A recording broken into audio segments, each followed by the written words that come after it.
Hi guys, I'm back from what feels like forever, and I wanted to share something that I've discovered during this college semester of my life that has been very difficult but very revealing, okay? And that discovery is, drumroll, um, is that I am most likely on the autism spectrum.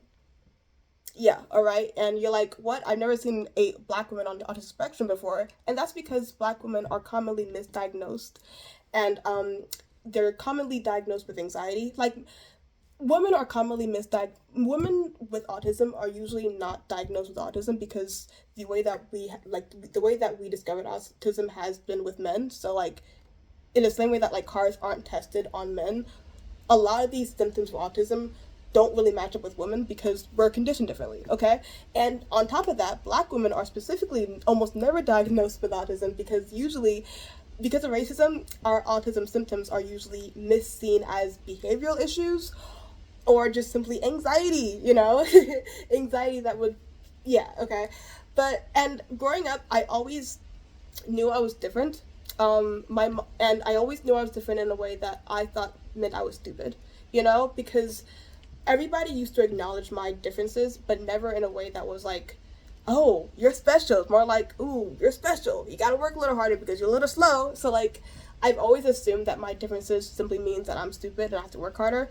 And this semester of college, where, like, I've excelled at stuff that, like, isn't easily excellable, made me realize that, like, maybe I'm not stupid. Maybe there's something else there, Who would have thought? And so, yeah, I just wanted to share that discovery with you because I want to share. I want to share. So if you see me reading off, I have like a little essay I have here, so I might just read off of that, or I might just not. It's gonna be a chaotic video. Everything about me is chaotic. Anyhow, all right. Anyhow, so it starts off like this. Discovering that you're not stupid, you're just autistic is probably one of the most life-altering things that I have experienced through and through. Okay, putting all the pieces together and realizing that every time I used to turn my brain off and shut down, as my mom would bemoan, was simply me not turning my brain off. It was me getting overstimulated. And that my unexplained extreme anxiety growing up that like my mom used to call a sin because she said to have anxiety was a sin. It's okay. We're just let's get past that. My unexplained extreme anxiety growing up from when I was a little girl was simply symptoms of my autism that was misdiagnosed as anxiety disorders. Like I was diagnosed with PTSD when I was 20, but even before the stuff that happened that led to that diagnosis specifically happened, I always had really, really, really, really, really extremely bad anxiety where like anything like a lot of things I just got overstimulated with very easily. And like looking back on that, it makes sense. A lot of times that overstimulation would make me shut down, like just shut down, like green out almost. And realizing that like that was simply me showing symptoms of autism that was simply missing as anxiety. I always knew I was different. Socially speaking, I always knew I was different. I didn't really talk a lot because I was trying to blend in with everybody else. Because for some reason, whenever I opened my mouth, people used to like treat me like the odd one out. And because I knew I was different, and because and because people interacted with my differences with the response of "you must be just stupid," I was pretty much convinced of my stupidity. And and I was especially convinced of this when my mom took me to get tested for a learning disability because she was so confused of why I was so different and like I would just like when I would get overstimulated I would just shut down. She was so confused by that and she was like, well, you must have a learning disability. And like um when she took me to get tested, I was like old enough to be aware of what she was doing, and like that gets to you a little bit. And I remember my mom being like, I remember when the girl got back to my parents with the results, and they were like, your daughter's not stupid. She's just like that. And I remember my dad turning to me and saying, Ariana, you must be acting. And I'm like, I'm not acting. Sincerely, I don't know what's wrong with me either, but like, I'm not acting. And if that lady says I'm not stupid, then I don't know what's wrong with me. And it was kind of left off like that. Like, she doesn't have a learning disability, so why does she act like this? Why does she respond like this? So basically, I was convinced of my stupidity, okay? And I was convinced to myself that because I was apparently slower than everybody else, I would simply have to work harder, okay? Work harder, work harder. I'm a very work hard. I'm a very hardworking person even now as an adult. I'm very proud of that. I'm very proud of that. But there were other things outside of like that kind of made me realize that something was different about me. Something the way that like I interact with a lot of people. Like I said before, I didn't really talk a lot growing up, and part of that reason was because of my speech impediment. But what I realized is that, like, I would see a lot of people with similar speech problems like I had, and they would still be very extroverted, very talkative, and that wasn't me. And I'm always kind of confused by that because I'm like, how can you have the confidence to talk? And the reason is because it wasn't just my speech impediment silencing me, it was my disconnect to society socially. You know what I'm saying?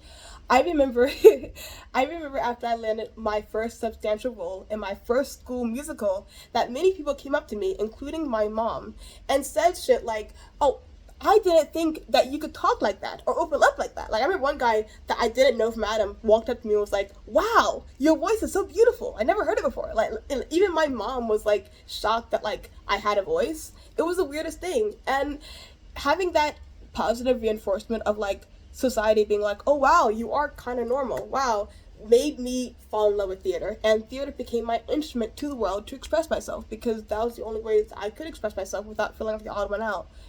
But outside of theater, I remained very quiet and easily overstimulated with a resting bitch face, which I know I'm black, so people assume that black women are aggressive, but like I have a wretched resting bitch face. Okay, I don't, can you curse on YouTube? You can't curse on YouTube. Oh no. But like I have a crazy RBF. I have a crazy RBF. Okay, like it's ooh, yeah. But yeah, so I kind of outside of theater, I kind of remained as the awkward, easily overstimulated girl with the RBF. And that kind of kept on going into college. All right, I became a theater major, and because that's what I could do well, and I realized in theater that I want to study law. All right, so and when I realized I wanted to my God. So anyhow, I realized when I was a theater major that I wanted to become a entertainment lawyer. It's pretty much basically a lawyer that protects performers, okay? And so of course I started studying law this semester. And basically I'm doing well. I'm doing really well. I'm doing well in a lot of areas where a lot of other college students are not doing well in, and I'm realizing that like I am actually smart, you know? I excelling in college in aspects where it is hard to excel in for many others has taught me that I was never stupid. I was just different. And my constant awkwardness growing up was not just because I was lesbian and because I was growing up in a heterosexual society, it was or because I had a speech impediment. It was most likely because I am definitely on the spectrum, and because I'm a black woman, my symptoms of autism were simply overseen and overlooked and falsely diagnosed as really severe anxiety. We don't know why. Okay, over the years, I got really good at hiding a lot of these symptoms of autism, which explains my excellence in theater because I'm really good at acting like neurotypical. I guess you know what I'm saying. Like I'm really good at acting neurotypical, but like if I'm being for real, once I'm off the stage, I become the awkward, quiet, overstimulated, high anxiety girl that I've always been. And other notes of like looking back at my life and realizing that like, oh, I'm on the spectrum. I remember my mom used to constantly bemoan about how like I took everything too literal and how I could not understand certain types of sarcasm. And that is true even to this day. And because of that, a lot of times I am quiet because I'm scared that I'm going to understand what somebody's trying to like communicate to me. Like I'm pretty good at sarcasm. In fact, I'm good at sarcasm. I have dry humor and I'm very proud of that. But like even sometimes I still like I approach humanity as like this puzzle, you know, of like I have to understand how you communicate with me. So like I'm very observant, and a lot of people are threatened by that observance.